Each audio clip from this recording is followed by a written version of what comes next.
بسم اللہ الرحمن الرحیم۔ شروع کرتا ہوں اللہ تعالیٰ کے نام سے جو بڑا مہربان نہایت رحم کرنے والا ہے۔ ہر مہینے کے پہلے 3 دن شہد چاٹنا بڑی تکالیف سے محفوظ رکھتا ہے۔ کھیرا اور کھجور ایک ساتھ کھانے سے دبلے پتلے لوگ صحت مند ہو جاتے ہیں۔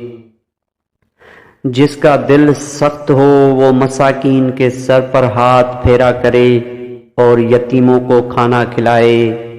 کسی اچھی چیز کو دیکھو تو ماشاء اللہ کہا کرو، نظر بد سے محفوظ رہو گے۔ وظیفوں میں کامیابی چاہتے ہو تو ہنسنا، بولنا اور کھانا کم کر دو۔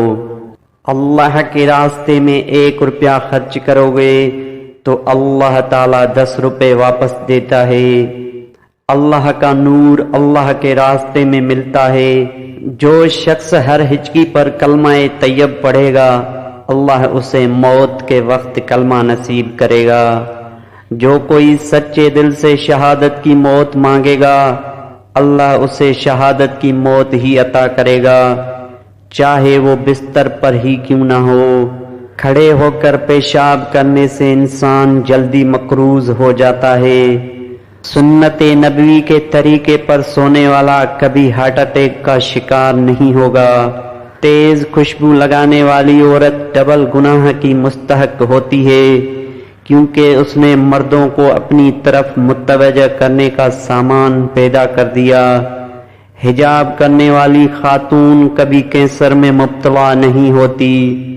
بے پردہ عورت اور تنگ و باریک لباس پہننے والی عورت کی اولاد بھی بے حیا نکلتی ہے۔ سانپ دانتوں سے ڈستا ہے اور انسان آنکھوں سے، اس لیے ہمیشہ اپنی آنکھوں کی حفاظت کریں۔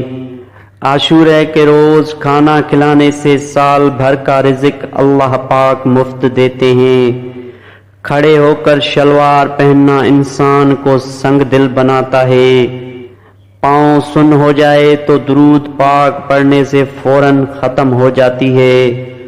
بسم اللہ پڑھ لی جائے تو شرمگاہ اور شیاطین کے درمیان پردہ بن جاتا ہے۔ باوضو رہنے سے رزق اور عمر میں اضافہ ہوتا ہے۔ دوستو، ویڈیو پوری دیکھنے کا بہت بہت شکریہ۔ اللہ حافظ۔